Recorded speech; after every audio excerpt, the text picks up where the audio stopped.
Halo guys, apa kabar kalian semua? Mimin di sini bakal melanjutkan alur cerita Sword Star. Disclaimer dulu bahwa kemungkinan besar ada perbedaan antara novel dan versi Donghua-nya, tapi alur cerita utamanya tetap sama. Jadi tanpa ragu, Mimin akan membawakan alur ceritanya. Aura pembunuhan reruntuhan dewa kuno. Perkataan itu menyatakan bahwa pergi ke sana untuk berendam dalam aura pembunuh akan membantu penyerapan kristal sungai darah. Mereka juga menyatakan bahwa pembantaian akan membantu penyerapan juga. Lo Fong mengangguk, akhirnya mengerti. Jelas, berendam di aura pembunuhan dari reruntuhan dewa kuno akan menghasilkan efek khusus dalam tubuh. Mengangkat bagian tubuh tertentu akan memungkinkan seseorang untuk dapat menyerap kristal. Tubuhnya bisa dikatakan telah menghabisi banyak musuh dibandingkan dengan manusia normal. Satu-satunya alasan aku menuju ke reruntuhan dewa kuno adalah untuk menjadi prajurit darah dan bahkan berpotensi menjadi prajurit kulit hitam. Namun aku bahkan tidak menduga penyerapan kristal kedua gagal. Lo Fong menggelengkan kepalanya saat dia menutup matanya. Kesadarannya terhubung ke jaringan alam semesta virtual dan memasuki wilayah awal absolut untuk berlatih. Di kota Swallowed Moon, ada dua saudara yang merupakan bawahan ayah Nake. Mereka berdua melihat poster buronan Lo Fong. Melihat hadiah yang ditawarkan begitu besar, mereka memutuskan pergi ke rumah penguasa kota untuk melaporkan. Di rumah pemimpin kota, Xiong duduk di singgasana istana. Menatap di bawah ada 3 orang yang membungkuk hormat. Apakah kamu menemukan sesuatu? Suara Xiong serius, dipenuhi dengan tekanan tanpa bentuk. Pemimpin kota dunia, seorang wakil jenderal dari tentara, dipenuhi dengan kegembiraan. Kali ini, jaminannya jauh lebih besar dari sebelumnya. Kami telah memperoleh pengakuan 3 orang. Mereka semua menyatakan orang yang sama.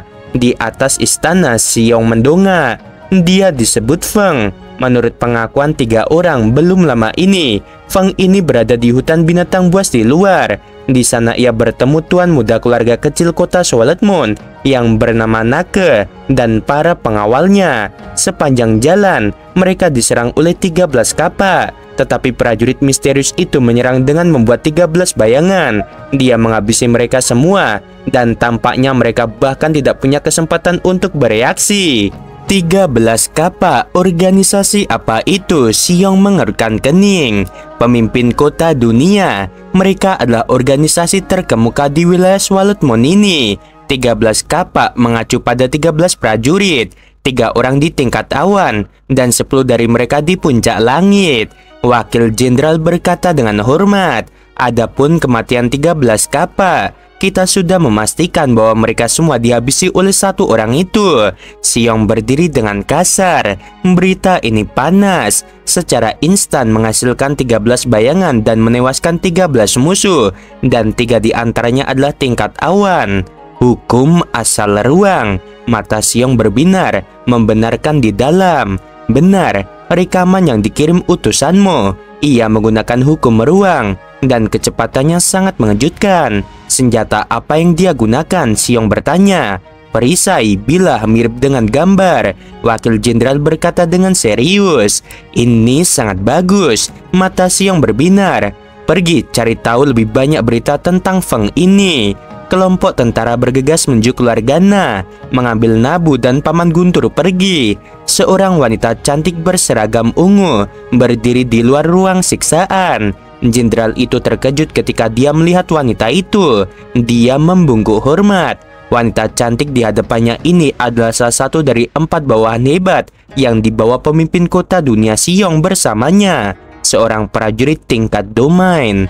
Apakah kamu menemukan sesuatu tentang Feng? Wanita itu bertanya. Tidak, dia bilang dia juga tidak tahu. Wakil jenderal menggelengkan kepalanya.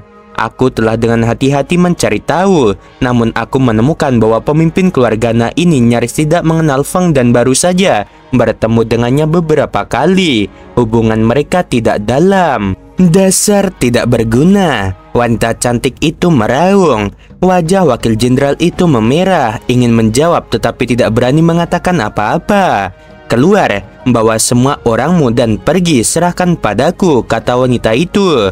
Wakil jenderal segera membawa semua prajurit keluar ruang penyiksaan. Hanya menyisakan Nabu dan Paman Guntur. Di dalam ruang penyiksaan, Nabu dan Paman Guntur keduanya pucat dengan luka-luka di seluruh tubuh. Mereka telah mengalami penyiksaan fisik. Tuan tua, kami berpikir bahwa pertemuan Tuan Feng adalah hal yang baik. Siapa yang mengira kita akan berakhir seperti ini? Paman Guntur menghela nafas. Di sebelahnya Nabu juga mendesah. Leidong, kali ini keluarga kami telah melibatkanmu. Wanita berpakaian ungu itu berjalan masuk. Dengan hanya berjalan di sana, itu menyebabkan Paman Guntur dan Nabu kehilangan kendali atas diri mereka sendiri. Mereka perlahan-lahan jatuh ke dalam linglung. Ekspresi wanita ungu itu bertambah berat, memulai pertanyaannya. Kamu bicara dulu, ceritakan seluruh cerita pertemuan itu, dan ceritakan dengan jelas kepadaku. Juga ceritakan beberapa dugaanmu, ceritakan semua kepadaku. Paman Guntur menceritakan seluruh kisah. Nabu juga berbicara. Keduanya di bawah kendali teknik jiwa. Keduanya menduga bahwa si pembunuh sangat mungkin adalah Feng. Pertanyaan ini juga membuat ekspresi wanita berpakaian ungu itu jelek. Tuan, wanita berambut ungu berjalan dan membungkuk dengan hormat. Dari wajahmu, hasilnya pasti tidak terlalu baik, kata Xiong. Wanita itu menundukkan kepalanya dan berkata, ya, aku menggunakan teknik jiwa dan memastikan bahwa keduanya tidak berbohong. Keluarga mereka memang pernah bertemu dengan Feng ini. Namun Feng ini sepertinya lebih disukai Tuan Muda Nake. Nake, di mana dia? Xiong bertanya dengan acuh tak acuh. Nake telah menghilang. Wanita berambut ungu berkata dengan lembut. Dia menghilang di malam kematian utusan. Selain itu, kami tidak dapat menemukan informasi lain tentang Feng ini. Juga hilangnya Nake. Bahkan ayahnya tidak tahu. Karena itu dia dengan cemas mencari putranya. Bahkan menghabiskan semua sumber dayanya. Semua ini diungkapkan oleh beberapa pengawalnya. Hilangnya Nake terlalu banyak kebetulan. Aku bisa menjamin itu ada hubungannya dengan si pembunuh. Saat ini ada dua kemungkinan. Salah satunya adalah bahwa Nake tahu informasi terperinci tentang Feng. Pembunuhnya khawatir identitasnya akan terungkap. Karena itu, dia menghabisnya untuk membungkamnya. Kemungkinan kedua adalah bahwa Lo Feng tahu itu akan merepotkan setelah menghabisi utusan, dan bahwa masalahnya akan menimpa keluarganya. Karena dia menyukai Nake, dia membawanya pergi. Wanita berambut ungu itu berkata dengan hormat. Suara Xiong dipenuhi dengan amarah. Aku hanya ingin tahu di mana pembunuh ini. Aku ingin menangkapnya. Tidak tahu. Aku tidak bisa menemukan apapun. Wanita berambut ungu itu menggelengkan kepalanya. Xiong melambaikan tangannya dengan marah. Itu menghantam pilar di samping. Segera energi ledakan gila meledak. Dan gelombang kejut yang menakutkan meledak dari pilar. Ini kemudian menyebar dan menyebabkan konstruksi dalam jumlah besar menjadi debu. Banyak pelayan, tentara, dan penjaga segera menjadi berantakan. Dalam sekejap, beberapa kilometer di sekitar rumah pemimpin kota berkurang menjadi reruntuhan. Ada tangisan kesakitan dan gemuruh. Bajingan! Xiong berbalik dengan kasar. Aura kehancuran menyebabkan langit dan tanah bergetar. Tuan, apa yang harus aku lakukan dengan keluarganya? Wanita berpakaian ungu itu bertanya dengan hormat. Xiong berkata dengan sungguh-sungguh, habisi mereka tidak akan ada gunanya bagi kita. Dan juga kita bisa menggunakan ayah Nake sebagai umpan. Tuan, apa maksudmu? Mata wanita berpakaian ungu itu berkilau. Ayah Nake, biarkan dia hidup. Habisi yang lainnya. Xiong berkata dengan acuh tak acuh. Simpan ayahnya di bawah kendali kita. Siapa tahu Nake dan si pembunuh Feng bisa kembali. Wanita berpakaian ungu itu menurut dan pergi. Tatapan Xiong menyapu reruntuhan beberapa kilometer di depannya. Dari mana dia bisa mendengar jeritan kesakitan. Namun dia tanpa ekspresi. Dia memang kehilangan muka saat ini. Karena dia telah kehilangan dua murid dan utusan khusus. Dan di atas itu, ini ada di wilayahnya. Wajah Xiong pucat. Feng, jika kamu begitu kuat, kamu tidak bisa tetap bersembunyi selamanya. Saat kamu muncul di lokasi manapun di dalam benua Sungai Dara, selama aku mengetahuinya, aku akan membuatmu mengerti konsekuensi dari menghabisi muridku. Di ruang di atas benua Sungai Dara, kapal otomat terbang dengan kecepatan yang mengejutkan. menuju reruntuhan dewa kuno. Sepanjang jalan, selama 2 bulan terakhir ini, Lo Fong berada di daerah awal absolut mendengarkan kelas dengan Undying, mempelajari tablet 9 alam semesta, teknik darah mengambang, dan coretan buku ruang dan waktu. Dia juga kembali ke Pulau Gunung Naga Hitam untuk mengunjungi istri dan keluarganya. Hari-harinya dipenuhi dan tanpa beban.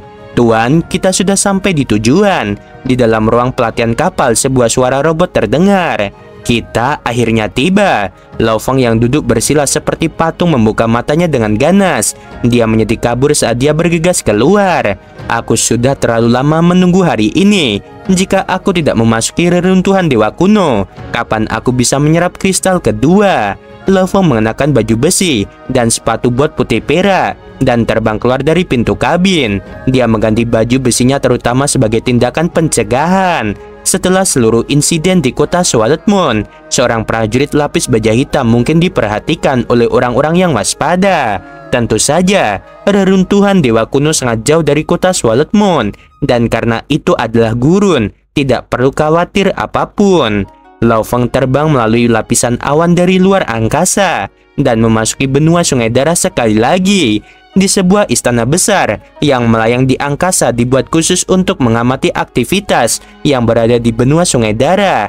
Di ruang aula sisi lantai pertama, ada layar besar. Pada layar itu, orang bisa melihat pemandangan Lo Fong memasuki benua Sungai Darah. Yang mulia Lo Fong, dia juga menuju ke arah reruntuhan dewa kuno. Dia sangat berani. 10 penguasa sektor yang bertugas mengawasi benua Sungai Darah. Mereka mengobrol dan tertawa. Semuanya serius. Begitu Yang Mulia Lo Fong bertemu musuh dan kembali ke kapal otomatnya. Jika ada penduduk asli yang berani mengejarnya, kita harus menghabisi mereka dalam sekejap mata. Dimengerti? Tentu saja kita tahu ini. Namun reruntuhan dewa kuno adalah tempat paling penting dan juga paling berbahaya di dunia Sungai Darah. Saat itu, banyak anggota kami dikatakan telah mati di sana. Juga tempat itu sangat aneh. Misi tingkat berbahaya yang dia pilih memaksanya untuk pergi ke sana. Jalan seseorang dipilih sendiri. Perusahaan kami tidak pernah memaksa siapapun untuk melakukan sesuatu yang tidak mereka inginkan. Namun, tidak peduli seberapa jeniusnya dia, karena dia telah dipilih untuk memasuki reruntuhan dewa kuno, kita harus mengawasinya. Kekayaan dan kehormatan datang dengan unsur bahaya. Meskipun itu berbahaya jika dia membuat kemajuan dalam reruntuhan dewa kuno, itu tidak akan menjadi jumlah yang kecil. Tidak hanya reruntuhan dewa kuno yang misterius, tetapi kristal-kristal Sungai Darah juga sangat misterius. Kelompok penguasa sektor sedang mengobrol, dan seluruh ruang di atas lapisan awan benua Sungai Darah berada di bawah pengawasan mereka. Awan tebal dan menutupi tanah, hampir seperti negeri dongeng. Mengenakan baju besi dan sepatu bot perak, Lo Fong turun melalui awan. Ekspresi Lo Fong berubah. Seharusnya itu adalah lapisan awan ke-15 di bawah ini. Mengapa mereka awan berwarna merah darah? Awan tak berujung di bawahnya benar-benar berwarna merah darah, seperti semburan darah tak berujung. Aura pembunuhan tak berbentuk yang menakutkan di sini membuat jantung seseorang berdebar. Tidak peduli, ketika dia bergegas ke bawah ke lapisan awan, dia akan segera merasakan energi khusus mempengaruhinya. Dia tiba-tiba merasa gelisah, hatinya berantakan, hampir seperti dia ingin disembelih. Itu benar-benar memenuhi pikiran pembantaian. Namun dibandingkan dengan haus darah alami binatang bertanduk emas, itu tidak ada artinya. Hati Lo Fong kokoh dan tak tergoyahkan. Dia melanjutkan ke bawah, bergegas melewati lapisan demi lapisan awan merah darah. Akhirnya mencapai yang pertama. Ada barisan gunung yang tak berujung, gurun, rawa, dan lingkungan lainnya bisa dilihat. Namun tanah itu sendiri aneh. Adapun pegunungan, seolah-olah seluruh lapisan itu diiris atau dipotong. Yang paling penting adalah daerah di bawahnya dipenuhi kabut merah tebal, dan karena kabut sulit untuk melihat jauh dengan jelas. Reruntuhan dewa kuno. Melihat lingkungan yang berantakan ini, memang ada reruntuhan. Reruntuhan dewa kuno memiliki diameter 1 triliun kilometer. Ini adalah tempat penuh bandit dan gelandangan. Di reruntuhan yang luas ini akan menjadi seperti setetes air di Sungai Kuning. Di tanah yang mengkilap ada beberapa tulang putih. Lo Fong turun dari langit. Saat sepatu bot peraknya mendarat di pisau yang rusak, dia mengerutkan kening. Apakah ini aura pembunuhan? Lo Fong merasakan energi tak berbentuk terus-menerus menyerang pikiran dan hatinya. Bersamaan dengan itu, energi lain meresap melalui kulitnya. Baik energi genetik atau energi rohnya tidak bisa menghentikannya. Itu akan meresap masuk dan kemudian keluar dari tubuhnya lagi. Selama proses ini, tubuhnya mengalami beberapa perubahan khusus. Ini tidak benar. Aura pembunuhan alam semesta murni pada tingkat mental. Kebrutalan dan pembantaian seseorang akan menyebabkan tatapannya dipenuhi dengan membunuh. Namun, aura pembunuh ini tidak hanya pada tingkat mental, bahkan mempengaruhi tubuh fisik. Lo Fong semakin yakin tubuh mulai berubah secara bertahap, perubahan yang bahkan dia tidak tahu. Ini juga mengapa para penduduk asli dari benua Sungai Dara berpikir bahwa berendam dalam aura pembunuh akan membuat penyerapan kristal lebih mudah. Setidaknya, aku sudah bisa mengkonfirmasi perubahan ini memiliki manfaat. Kalau tidak, misi tingkat berbahaya yang diberikan perusahaan alam semesta virtual kepada kita tidak akan memberi hadiah 100.000 poin untuk menjadi prajurit darah di misi kedua. Perusahaan itu jelas berharap aku menjadi prajurit darah. Lo Fong yakin perubahan itu bermanfaat. Lo Fong melangkah maju dan sudah 10 km di reruntuhan dewa kuno yang luas ini. Lo Fong mulai bergerak dengan kecepatan yang mengejutkan. Aura pembunuhan lebih tebal di sini dan lebih lemah di sini. Aura pembunuhan yang lebih tebal tampaknya memiliki efek yang lebih kuat pada mental seseorang. Pada saat yang sama, perbaikan pada tubuh juga lebih cepat. Lo Fong telah menemukan bahwa aura pembunuhan meningkat properti khusus di dalam sel seseorang. Semakin lemah aura pembunuhan, semakin lemah efeknya pada mentalitasku. Perubahan tubuh juga lebih lambat. Aku perlu menghemat waktu. Karena itu, aku harus menemukan tempat dengan aura lebih tebal. Lo Fong dengan cepat bangkit dan terbang ke langit mencari-cari. Mendeteksi level aura itu mudah. Dia bisa dengan mudah melihat daerah mana yang memiliki kabut merah tebal atau kabut yang lebih encer. Sebagian besar wilayah hanya berisi kabut yang lebih ringan dan beberapa memiliki kabut merah yang lebih tebal. Lo Fong mencari setengah jam dalam jangkauan pegunungan kuno yang sangat besar. Di sana, mata Lo Fong berbinar. Di dalam hutan yang jauh di pegunungan, aura membunuh merah jelas jauh lebih tebal. Lo Fong dengan hati-hati terbang, memperhatikan bahwa tidak ada orang lain di sekitar. Buku-buku itu menyebutkan bahwa ada banyak prajurit yang memasuki reruntuhan dewa kuno. Namun dia belum melihat satupun sejauh ini.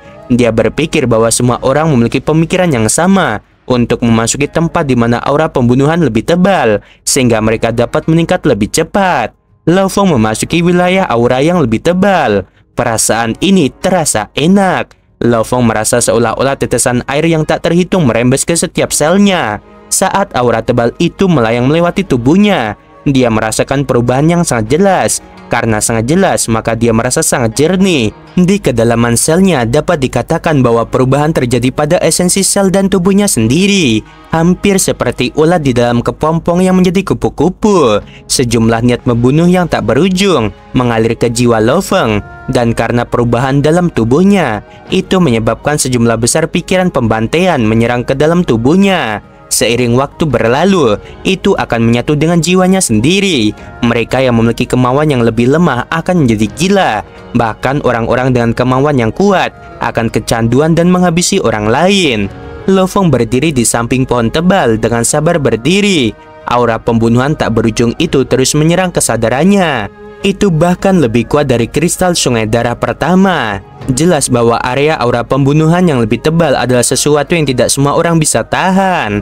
Kakak pertama dan kedua pernah mengatakan sebelumnya, tempat manapun dengan rasa keinginan yang kuat adalah tempat yang baik untuk melatih kekuatan mental dan hati seseorang. Aura pembunuhan ini akan membantu melatih hatiku lebih jauh. Lo Fong duduk bersila di bawah pohon. Sosok hantu muncul di kejauhan. Setelah itu mencapai tepat sebelum Lo Fong. Kilatan tajam dari pisau menembus tepat ke arah kepala Lo Fong. Lo Fong segera menghindar. Pohon tebal di belakang Lo Fong meledak menjadi keripik yang tak terhitung dan potongan terbang di sekitar. Dalam sekejap, pohon-pohon kuno di sekitarnya jatuh atau patah di bagian-bagian tertentu. Ledakan besar bisa terdengar. Kamu benar-benar berani menyergapku. Kamu pasti mencari kematian. Mata Lo Fong mengamuk dengan lolongan. Pisau bayangan darah muncul di tangannya dan dia segera menusuk siluet hantu yang muncul di hadapannya. Siluet hantu itu tiba-tiba memutuskan untuk melarikan diri tanpa ragu karena pembunuhannya gagal. Tatapan Lo Fong dingin. Dia menjadi bayangan saat dia dengan sigap mengejar. Setelah mencapai tingkat Universe 9, kecepatannya terlalu cepat, melintasi lebih dari 300 km dalam sedetik. Keduanya melintas sejauh beberapa ratus kilometer, akhirnya mencapai di atas ngarai. Kecepatannya tidak bisa menandingi kecepatanku.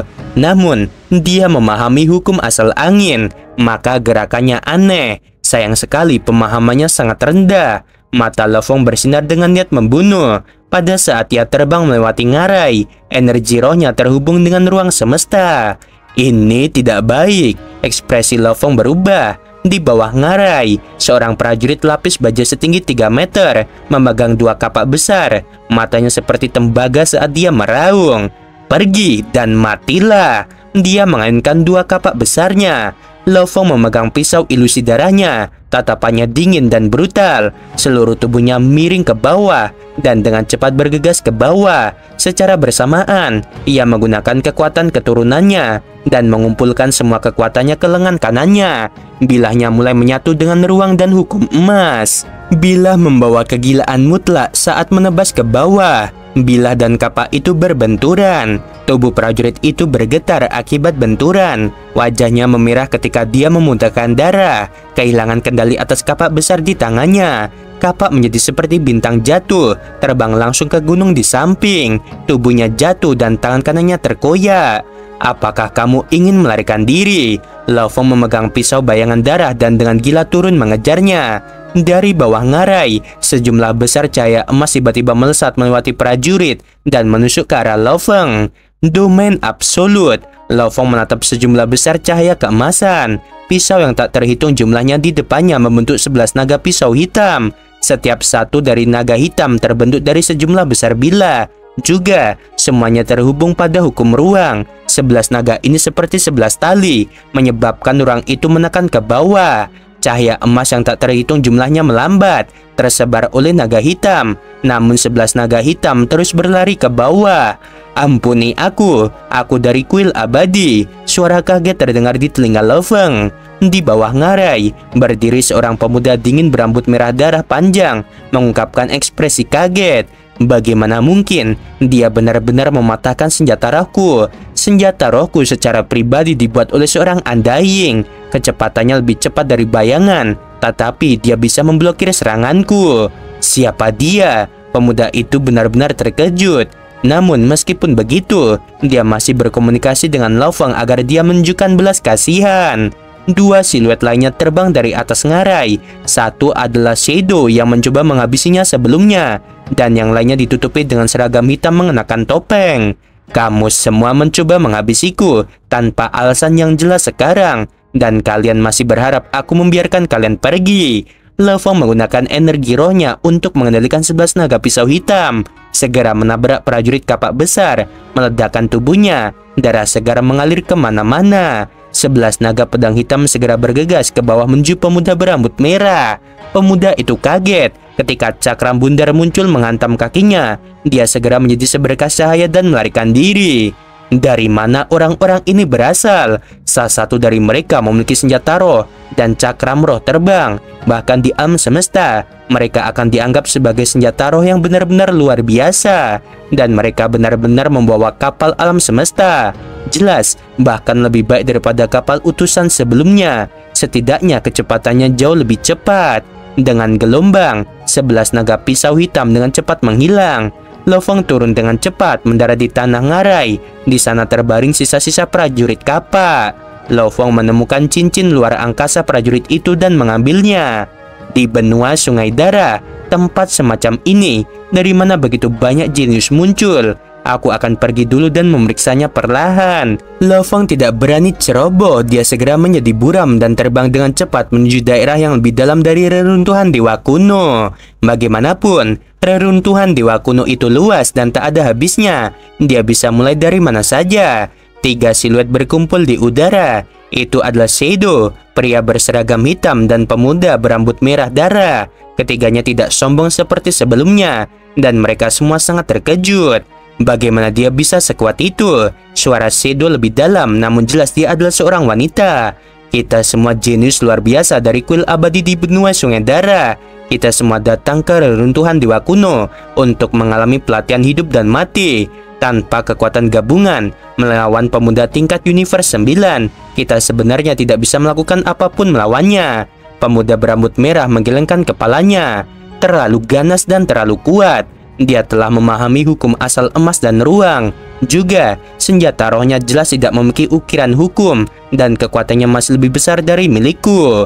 Ya, dia sangat kuat. Pemuda berseragam hitam dengan topeng berkata dengan sungguh-sungguh. Serangan rohku bahkan tidak mempengaruhinya. Dia masih berhasil menebas dan melukai Wookiee yang tidak bisa melakukan apa-apa. Mereka bertiga benar-benar linglung. Mereka semua adalah jenius mutlak yang bangga. Jenius luar biasa dari benua Sungai Darah. Mereka telah dipelihara dengan kuat dari kuil abadi, bahkan lebih tinggi dari utusan khusus. Selalu ada langit di atas kita. Kita tidak boleh bangga. Masih banyak jenius yang belum ditemukan di sini di benua Sungai Darah. Dan hari ini kita bertemu jenius yang sangat luar biasa. Kami akan melanjutkan pelatihan kami. Permintaan kuil abadi untuk para jenius ini adalah bahwa mereka harus menyerap 3 kristal Sungai Darah sebelum mereka bisa kembali. Kalau tidak, mereka harus mati di reruntuhan Dewa Kuno. 4 yang bertarung melawan Lo Feng adalah jenius absolut dari benua Sungai Darah. Karena mereka tidak memiliki jaringan alam semesta virtual. Dalam hal pertukaran informasi dan merekrut para jenius saja sangat sulit. Banyak jenius mutlak tidak akan pernah ditemukan. Pada saat seseorang pejuang sejati akhirnya ditemukan oleh yang kuat, itu akan menjadi pemborosan dari periode pengasuhan yang sudah ada. Dibandingkan keempatnya, Lo Feng berasal dari alam semesta yang luas. Melalui pencarian gila dari jaringan alam semesta virtual, bersaing berkali-kali, dipilih melalui triliunan jenius, dan membuktikan dirinya melalui pertempuran berulang-ulang. Akhirnya mencapai 10 besar dunia. Dan saat ini, ia dianggap sebagai jenius mutlak di sebelah bulan. Namun setelah belajar di kota kekacauan primal selama 30 tahun, bagaimana mereka bisa dibandingkan dengan Lo Feng? Lo Feng tidak memiliki tujuan. Berjalan dan berlatih dalam reruntuhan Dewa Kuno yang tak berujung dan luas adalah tujuannya. Ada banyak tempat dengan aura pembunuhan yang tebal. Tidak perlu tinggal di suatu tempat. Setengah bulan kemudian, Lo Feng berdiri di atas gunung setinggi 100.000 meter. Melihat pada kejauhan, ada lubang yang sangat besar. Aku telah melihat banyak lubang besar sebelumnya dengan diameter beberapa ratus kilometer. Mereka cukup teratur. Lalu mengapa lubang ini sangat besar? Diameternya hampir 10.000 kilometer. Aku akan pergi melihatnya. Lo Feng awalnya ingin berjalan dan berlatih untuk menjelajahi reruntuhan Dewa Kuno lebih banyak. Namun pada saat ini, dia penasaran dan menuju ke lubang besar. Aura pembunuhan yang kental. Lo Feng menatap. Dia tidak bisa melihat ujung lubang besar ini. Lubang besar ini sepertinya tempat yang bagus. Ini sangat dalam dan aura pembunuhannya benar-benar kental. Mata Lo Feng berkilau, menampakkan senyum. Aku bisa membangun tempat tinggal di sini dan berlatih untuk waktu yang lama. Selama setengah bulan terakhir, karena dia tidak memiliki tujuan tetap, dia telah berkeliaran secara acak. Tetapi alasan utamanya adalah bahwa setengah bulan yang lalu, ia bertemu dengan 4 jenius tingkat Universe 9. Setelah dia menghabisi satu dan mendapatkan item mereka, pemindaian yang baik mengungkapkan sesuatu. Prajurit yang mati juga memiliki kapal alam semesta dan alat komunikasi. Pemindaian Babata terhadap alat komunikasi telah mengungkapkan pesan yang terekam di dalam. Dari rincian pesan, ia dapat menyimpulkan prajurit yang mati itu bernama Wookiee, dan ia adalah seorang jenius elit yang dipelihara oleh kuil abadi. Ternyata, seorang jenius yang dipelihara oleh kuil abadi. Aku mungkin mendapat masalah dari beberapa pejuang absolut.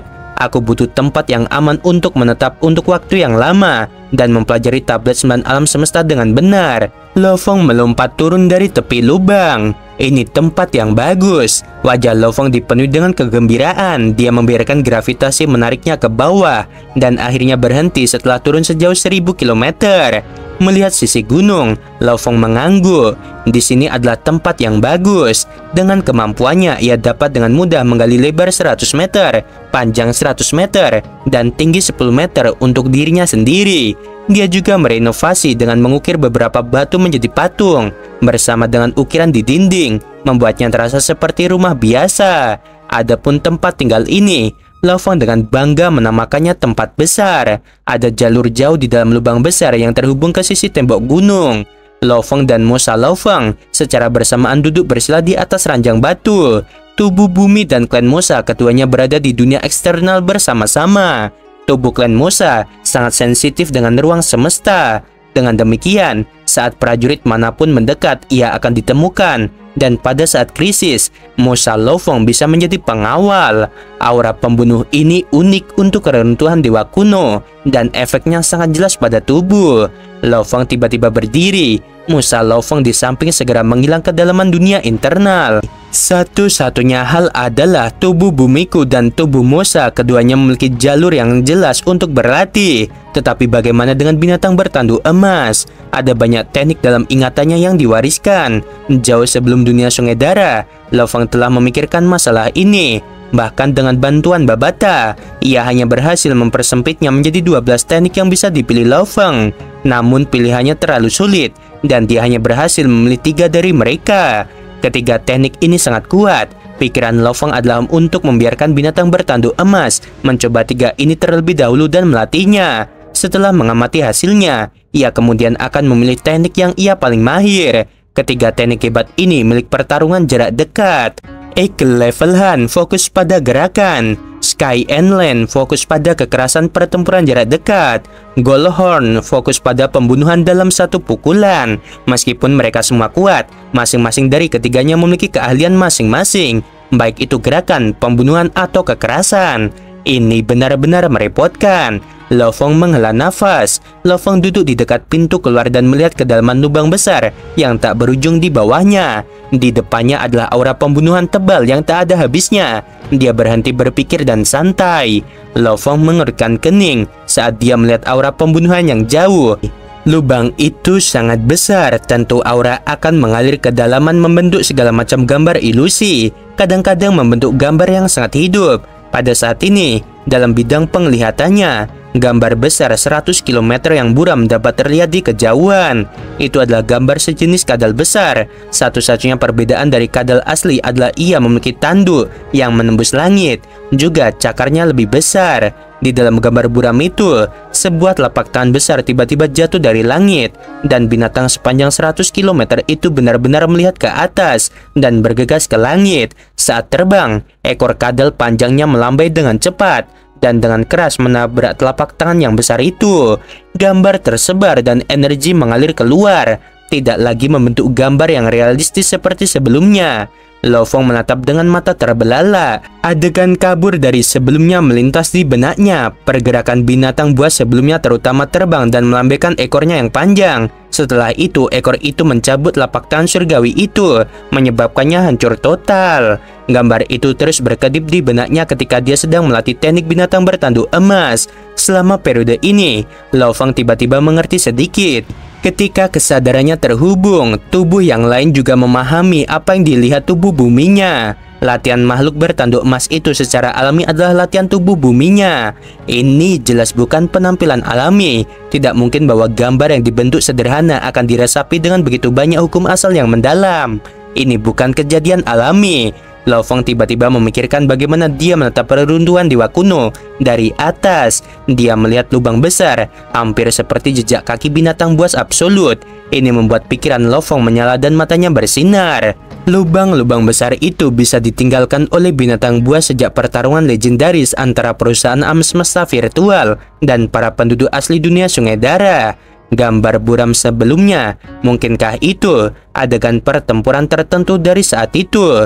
Lo Fong terkejut. Dia merasa adegan pertempuran cepat dari gambar sebelumnya pasti melebihi adegan pertempuran Undying. Karena di kota kekacauan primal, Lo Fong secara pribadi menyaksikan 2 Undying bertarung dan juga melihat gurunya Kaisar Sejatian menunjukkan kehebatannya. Satu-satunya hal adalah dari perasaan. Itu tidak sebanding dengan binatang atau telapak tangan besar itu. Saat itu di kota kekacauan primal, ketika dua undying sedang bertarung, ruang semesta itu sendiri menjadi sunyi dan hukum berhenti berputar. Sebuah telapak tangan besar telah mereduksi kedua undying menjadi debu. Meskipun mereka beregenerasi kembali, mereka sangat terluka. Telapak pemimpin kota kekacauan primal. Ya, perasaan itu. Lo Fong mengangguk. Namun yang ini sepertinya tidak menakutkan seperti pemimpin kota. Ketika pemimpin kota bergerak, sepertinya semua yang ada di dalam ruang semesta ditundukkan dan dikendalikan. Dan gambar buram ini, Lo Fong hanya merasakan sedikit. Lo Fong mengambil kesempatan untuk menggunakan waktunya untuk belajar dan memahaminya. Semakin banyak yang dia lakukan, semakin mendebarkan.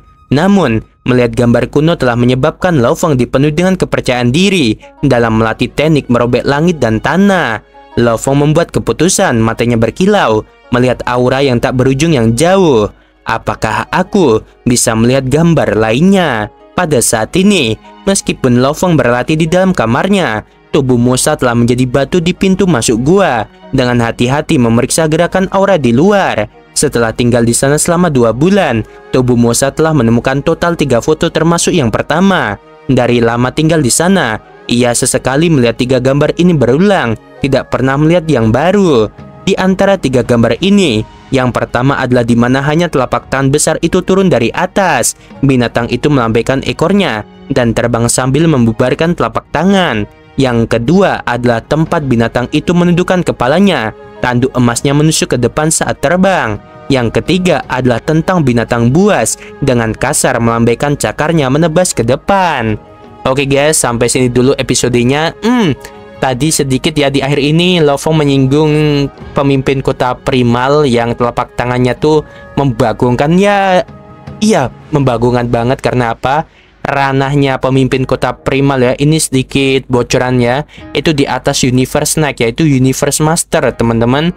Kan habis undying tuh Universe Knight kan, nah masih di atas lagi tuh ranahnya ya, Universe Master. Jadi memang kekuatannya ya mungkin calon guru Lo Fong juga nggak sih? Ya nanti ditunggu aja ya. Sebelum video berakhir, Min mau bilang sungguh membagongkan. Terima kasih.